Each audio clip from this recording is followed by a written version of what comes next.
What's happening, guys? Welcome back to the S2 Strategic Defense channel. My name is Nick, and in today's video, I'm going to show you 5 drills that you can do with your Kali single stick to help improve speed, power, and striking mechanics. Stay tuned.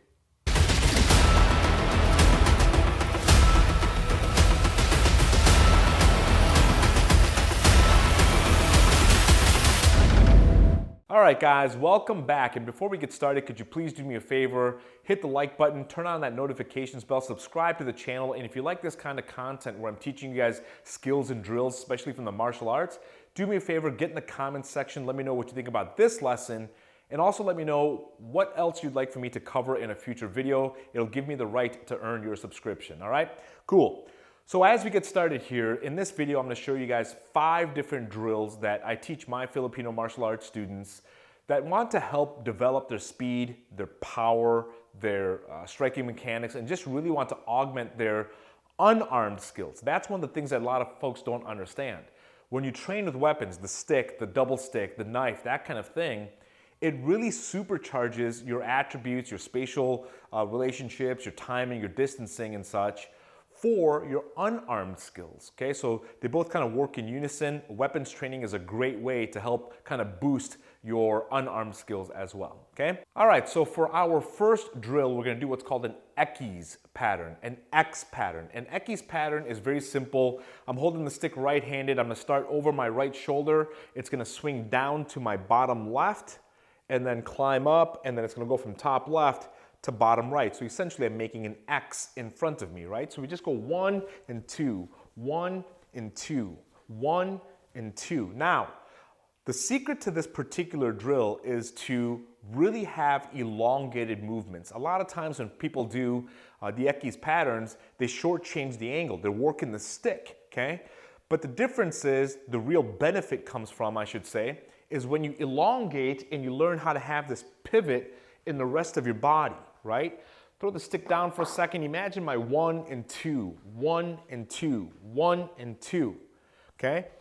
That is the same mechanic that I'm building with my angle 1 and my angle 2, or the Equis pattern, okay? And so we do this with our right side. We'll end up doing this with the left side, okay? And we work back and forth, side to side. When you want to start bringing in power, you certainly can, okay? But what I don't want you to do is chop 1 and 2. That's chopping. That looks bad, okay? What I want you to do is really roll and roll. Elongate these angles, really pull it over the shoulder. Let that go behind you a little bit. Drive through it, drive through it. Let it hit the natural break. What is the natural break? Well, when I do an angle 1, if I hit a false break, I stop the weapon wherever I want to stop it.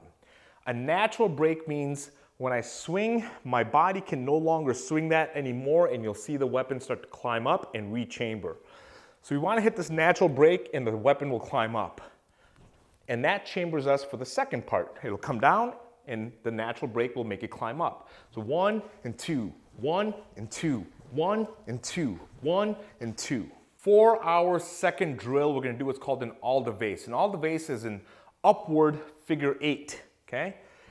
It's a lot like the Equis pattern to a certain degree, except the Equis pattern is going downward and kind of making the same 8 kind of a configuration.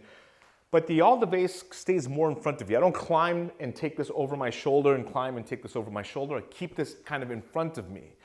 The secret to it is actually in the tip of the elbow. Pull that tip of the elbow back to your body and keep it pinned against your rib cage, okay?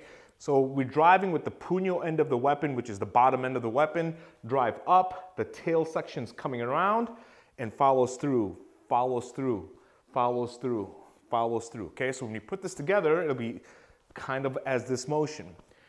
This is a lot like your uppercuts, okay? It digs low and climbs high. It digs low and climbs high. So it really helps out with that mechanic as well. And then if you're using it just in a weapon scenario, then it's just a quick upward strike, right? A quick upward strike. Try that out. All right, our third drill is what we call the Crosada, okay, meaning the cross. The Crosada is basically a vertical strike mixed with a horizontal strike. Either one can go first. So we can go horizontal to vertical, Or we can go vertical to horizontal, vertical to horizontal, vertical to horizontal, okay? So it's a big plus sign, let's just say, all right? So get in front of a mirror, and what I want you to do is really work different angles and different ways of moving the weapon, meaning I'm going top to bottom on one of them. Maybe on the next one, I'll go from bottom up, okay? I'm going left to right on one of them. Maybe on the next one, I will go right to left. Just keep mixing and work your footwork. That's the secret to the Crosada, is to make sure that your footwork and your body is aligning up properly to help you move the weapon. You'll know when you're bound up, when it's awkward, right? So if I'm trying to, here, this is a very natural strike and a natural strike. So if I went from right to left, top to bottom, right now my right leg's forward, it felt natural. What happens if I go from here, okay? If I go right to left, top to bottom, it can be done, but I'm bound up a little bit. So work that natural motion, okay? Work the natural motion, okay? So that is what we call the Crosada. Try that out. All right, guys, so for our next drill, I'm gonna show you what I call the broken double, okay? This is a combination between a witik and a lob tick. For those of you guys who don't know, a witik means to retract. It goes out halfway and comes back, right? Starts from a chambered position, hits and comes back, hits and comes back, hits and comes back. That's a witik. A lob tick means you're following through, so you're driving that angle all the way through. There's no broken point where it's gonna retract back to where the starting point was. Okay, so here what we're doing is we're doing a witik followed by a lob tick, a witik followed by a lob tick, a witik followed by a lob tick, a witik followed by a lob tick. Now, you can follow the same angle if you want to, meaning an angle 1 witik followed by an angle 1 lob tick, angle 2 witik followed by an angle 2 lob tick. Or you can mix and match. You can go just randomly, a witik angle 1, a lob tick angle 3, a witik angle 4, a lob tick angle 10, a witik angle 11, a lob tick angle 10. So that doesn't matter to me. What matters to me is this, that you have the control of the weapon where you can start and stop it wherever you want to, pull it back, and then refire that weapon, whether it's on the same line or it's on a different line, meaning a different angle. Now, one of the things that you have to pay attention to in the witik portion, when you fire this out and you want to retract the weapon, the front of your weapon will want to continually drive, and that opens up the grip. Now, that's not a terrible peril to deal with. You need to build a little bit more wrist flexibility and probably a little bit more grip strength. But you got to be careful as when you're sparring and you're using this particular witik to lob tick, if there is contact or somebody deflects and your weapon is coming loose, there's a good chance that that weapon's going to come out of your hand. And so what I want you to do, let me give you kind of close up of this, is when you do this, I want you to go make sure that that grip stays tight and returns back, okay? What I don't want to happen is that opens up. This will help you if you guys make this kind of chopping, hacking motion to build the wrist flexibility, okay? And so what I want you to do is witik, lob tick, witik, lob tick, okay? All right, try that out. And for our fifth drill, I'm gonna show you guys what I call Redondo 4 corners, okay? Real quick, a Redondo means it's a circular hit. So most often you're gonna see this kind of a Redondo. It goes around the head and into an angle 1, okay? Around the head and into an angle 1. That is a Redondo. We're gonna work 4 corners of Redondos. First beat is around the head, angle 1. You see where my weapon is chambered. Support side, low. I'm going to raise and give a vertical Redondo right here. That's number 2. Once that completes, I follow that through, pull it to my strong side, do a forward vertical Redondo here. Let that follow through, I climb, goes behind my head the opposite direction, and I give this false angle 2. That's Redondo number 4. Let me walk you through that again. We have 1, 2, 3, 4, right? 1, 2, pull, 3, around my back, 4. Now, a lot of folks don't understand why I do this particular line. Let me kind of give you a little bit more insight on this. If you've done any weapons training, you'll learn two major defenses for the overhead line.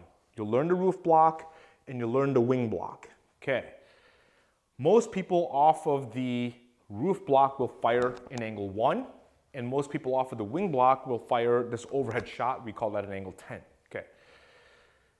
The problem with the angle 10 is that unless you stay kind of cohesive to that person, they will inherently be out of range when you apply the footwork. So instead of chasing them, what I did was, instead of going directly over, I learned how to take this behind my head and fire at an angle down. And that's when I start finding success in that counter hit. Okay?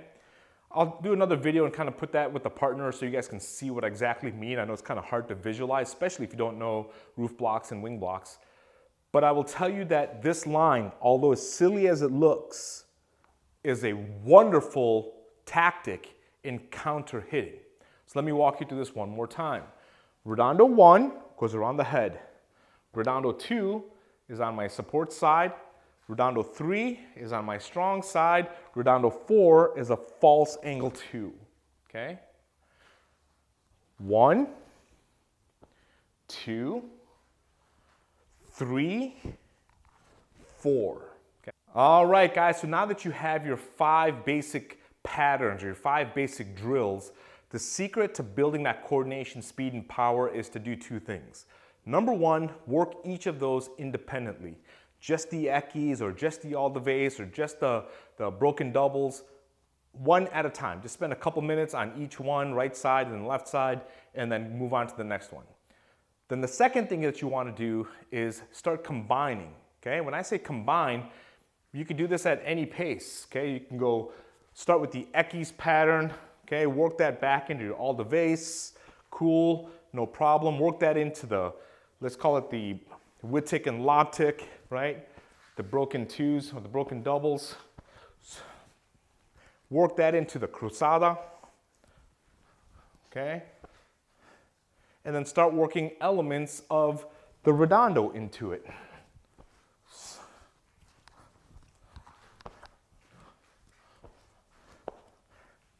Mix and match. And then put in any other weapons movement that you might know. All right, guys, so that's 5 basic drills or patterns that you guys should be working on daily. And if you guys aren't working this, okay, maybe it's a little bit new to you, pause the video, go back, follow each particular independent drill. Here's a quick training tip for you as well. Anything that you're learning, whether it's weapon stuff or whether it's striking or jiu-jitsu, doesn't make a difference. If you have a drill where you're focused on one component, it will help you with one component. And then you'll have a second drill for a second component. Cool. When you take those 2 drills and you learn how to combine them and you figure out this transition between one and the other, that is when you're going to feel true growth. You're going to change the way you move. It's going to give you more agility, more coordination, more speed, more power, more adaptability, more fluidity. All of that's going to come in those transitions. Yes, focus on each drill independently to maximize the benefits of that drill. Then learn how to take 2 drills or even 3 drills and start combining those and make a cycle out of it. That is how you grow. All right, guys, so hopefully you enjoyed this video. Hopefully you got something out of it. Please like, share, subscribe, turn on that notifications bell, and get in the comments section.